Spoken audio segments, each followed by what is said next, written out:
Assalamualaikum warahmatullahi wabarakatuh. Alhamdulillahirabbil alamin.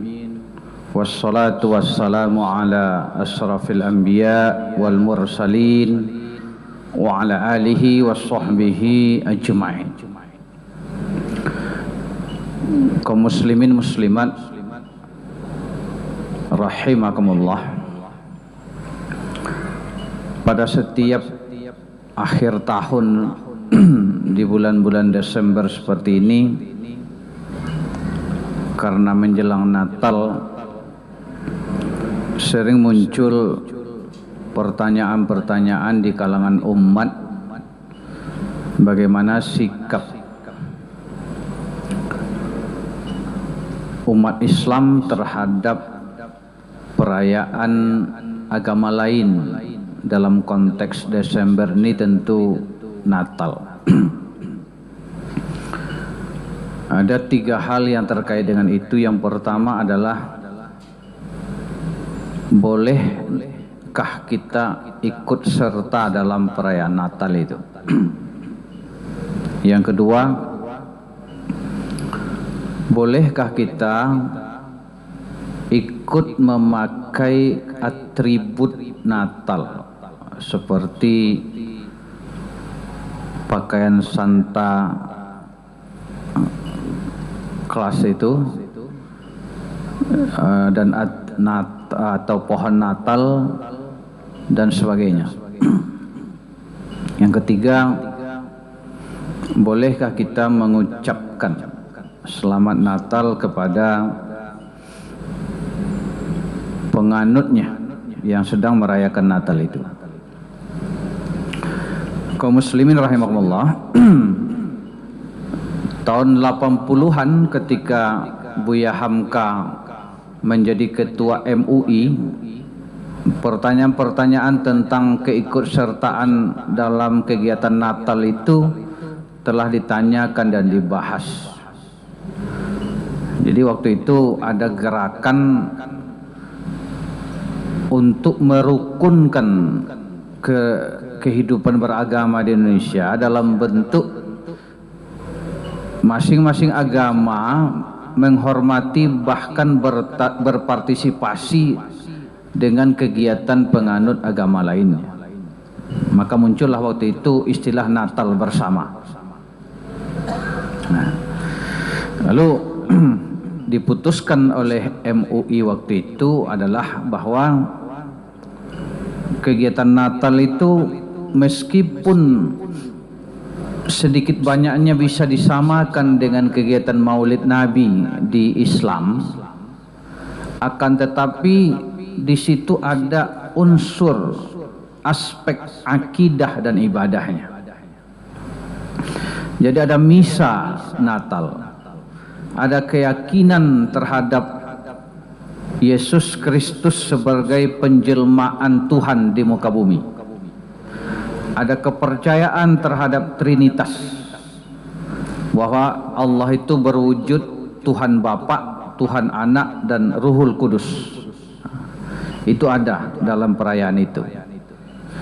Karena itu diputuskan waktu itu Natal bukan hanya sekedar memperingati kelahiran Nabi Isa atau Al-Masih atau Yesus dalam bahasa agama lain, tetapi di situ ada muatan-muatan akidah, muatan-muatan ibadah yang tidak sesuai dengan ajaran prinsip dalam Islam.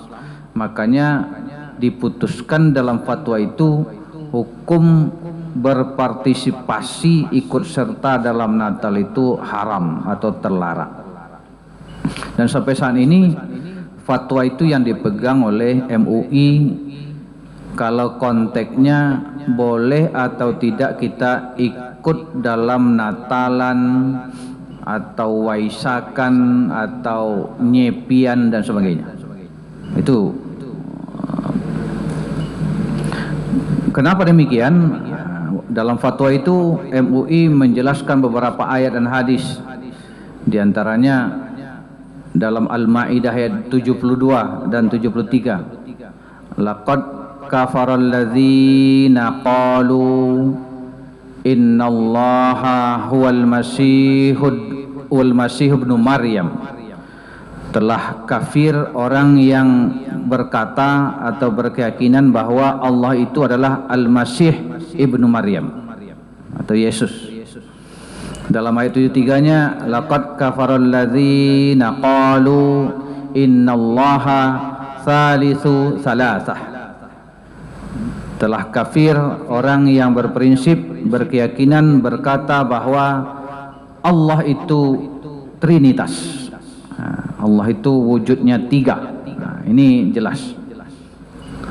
Di samping ayat yang sering kita baca, qul ya ayyuhal kafirun la a'budu ma ta'budun. Qul huwallahu ahad. Banyak sekali ayatnya. Jadi itu satu ya. Terkait dengan keikutsertaan dalam perayaan atau kegiatan ibadah Natal itu, maka jawabannya jelas dilarang bagi umat Islam. Nah, yang kedua, bagaimana dengan mengucapkan salam? Nah, di sini memang berbeda pendapat ulama. Apakah mengucapkan salam itu dilarang atau dibolehkan? Karena di dalam ayat sendiri, dalam Al-Quran ada ucapan-ucapan, ada ayat yang ditafsirkan bahwa Nabi Isa menyampaikan selamat atas kelahirannya, hari kelahirannya dan hari dia dibangkitkan. Jadi itu ada ayatnya, ada beberapa tempat dalam Al-Quran yang mengisyaratkan seperti itu. Dengan demikian sesungguhnya memperingati kelahiran Isa itu ada dalilnya. Nah, ada dalilnya begitu. Nah, cuma bagi sebagian ulama tetap dilarang karena prakteknya sekarang tidak sesuai dengan apa yang disebutkan dalam ayat itu. Praktek memperingati Nabi Isa kelahirannya itu sudah digabungkan dengan keyakinan dan praktek-praktek syirik seperti tadi trinitas, mengagung-agungkan Isa melebihi derajatnya sebagai manusia biasa. Nah, karena itu sebagian ulama berpandangan tidak boleh, termasuk tahun ini. MUI sendiri berbeda fatwanya ini. MUI Sumatera Utara memfatwakan haram hukumnya mengucapkan selamat Natal. Itu ada dalam tausiahnya. Sementara MUI Sulawesi Selatan itu membolehkan bagi yang berkepentingan asalkan tetap menjaga akidahnya. Jadi kalau Sumatera Utara berpandangan dengan mengucapkan selamat Natal berarti kita mengakui substansi yang ada dalam perayaan Natal itu, dan di situ ada penyimpangan akidah dan ibadah. Makanya dilarang juga mengucapkan selamat. Bagi MUI Sulawesi Selatan yang dia lihat adalah hubungan kemanusiaannya. Kenapa? Kadang-kadang kan di dalam keluarga itu ada berbeda agama. Ayah dan ibunya ada yang muslim, ada yang tidak. Anaknya begitu juga, atau saudara-saudaranya. Sementara mereka rukun. Ketika umat Islam Idul Fitri, Idul Adha, mereka mengucapkan selamat, menyampaikan hadiah macam-macam makanan. Lalu ketika mereka Natal, kok kita diam saja? Nah, seperti itu pertimbangannya. Sehingga kalau mengucapkan saja disertai keyakinan bahwa apa yang mereka lakukan itu menyimpang dari akidah dan ibadah yang sebenarnya, bagi MUI Sulawesi Selatan itu masih dalam kategori mubah tapi tidak dianjurkan. Nah, ini memang berbeda pendapat ulama. Nah, pendapat MUI Sulawesi Selatan itu hampir sama dengan pendapat Kiai Haji Khalil Nafis sebagai ketua komisi dakwah dari MUI pusat yang dia mengatakan tidak mempersoalkan, terutama itu tadi bagi keluarga yang berbeda agamanya atau pejabat pemerintah yang dengan jabatannya itu harus hadir dalam acara Natal itu dan terpaksa juga menyampaikan sambutan, terpaksa juga menyampaikan selamat, maka dalilnya seperti itu selama menjaga akidah. Nah, ini pendapat ini bisa dikompromikan. Artinya bagi kita yang tak berkepentingan, tidak ada motivasi apapun, tidak ada keharusan menyampaikan apapun, diam saja, tak usah ikut. Jaga diri dari subhat.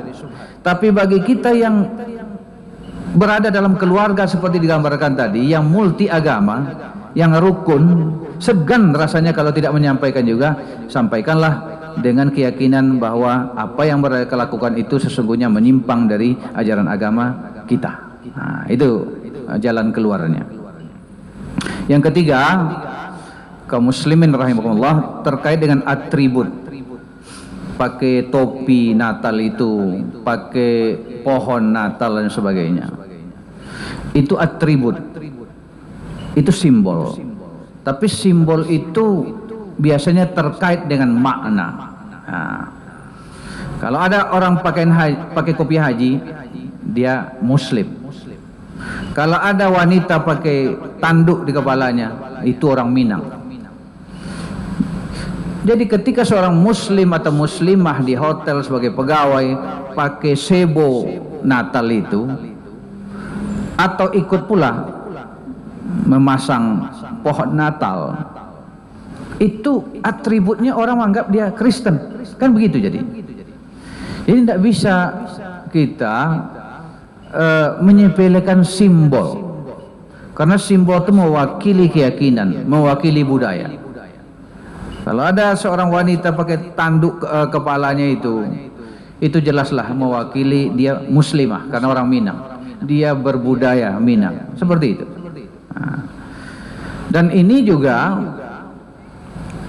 kita dapatkan di dalam dalil-dalil agama tentang simbol itu. Man tasabbaha biqaumin fahuwa minhum. Nah, barang siapa yang menyerupai suatu kaum identitasnya, maka dia bahagian dari kaum itu. Bahagian dari kaum itu. Jadi tidak boleh. Makanya Nabi ketika kaum musyrikin waktu itu terbiasa memanjangkan kumis, memendekkan jenggot, maka Nabi bersabda, khaliful musyrikin, tampil bedalah kamu dari orang musyrik, panjangkan jenggot kalian, pendekkan kumis kalian. Nah, itu konteksnya, itu hadis itu. Maka jika ada saudara-saudara kita yang memanjangkan jenggotnya, memendekkan kumisnya, itu memang ada hadisnya, konteksnya itu supaya tampil beda. Nah, mungkin sekarang bagi ulama yang tidak mengharuskan memanjangkan jenggot itu karena konteksnya sudah berbeda. Sekarang orang-orang musyrik itu tidak lagi memanjangkan kumis. Nah, kalau kita lihat pemain-pemain bola yang juga Kristen agamanya, justru jenggotnya juga panjang. Ya, Lionel Messi dan sebagainya itu jenggotnya panjang sekarang. Nah, sehingga kehilangan konteksnya, makanya sebagian ulama tidak lagi mengharuskan kita memanjangkan kumis, memanjangkan jenggot dan memendekkan kumis. Tapi kalau itu diikuti, itu baik. Nah, jadi kesimpulannya apa dalam fatwa MUI tahun 2016? Apa hukumnya memakai atribut-atribut tadi, atribut Natal atau atribut Waisak, atribut Nyepi? Hukumnya haram. Hukumnya haram berdasarkan dalil-dalil yang disebutkan tadi.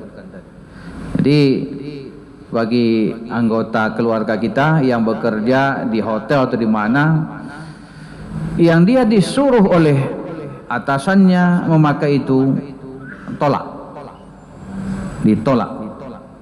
Dan juga dalam fatwa itu, perusahaan atau apapun tidak dibolehkan menyuruh, memaksa karyawannya, anggotanya untuk melakukan yang bertentangan dengan ajaran agamanya tadi, termasuk memakai atribut tadi. Jadi kalau ada hotel atau restoran atau apapun yang memaksa karyawannya yang muslim atau muslimah memakai itu, kita bisa ajukan keberatannya kepada pihak yang berwenang. Nah, itu kira-kira penjelasan dari sisi ajaran agama kita. Tapi mesti diingat, penerapan ajaran agama kita ini mesti dalam konteks pertama menjaga akidah, menjaga ibadah kita. Yang kedua, menjaga kerukunan antar umat beragama, menjaga situasi saling menghormati. Nah, jangan nanti karena ini ajaran agama kita lalu kita agak arogan menyampaikannya sehingga timbul ketersinggungan, ketidaknyamanan dari penganut agama lain. Nah, ini lebih kepada internal kita. Lakukan itu demi menjaga akidah dan ibadah kita tetap dalam etika-etika pergaulan sosial yang baik sebagaimana yang diajarkan oleh agama kita. Semoga ini ada manfaatnya. Banyak maaf dan terima kasih. Wabillahi taufik wal hidayah. Wassalamualaikum warahmatullahi wabarakatuh. Allahu akbar, Allahu akbar. Asyhadu an la ilaha illallah.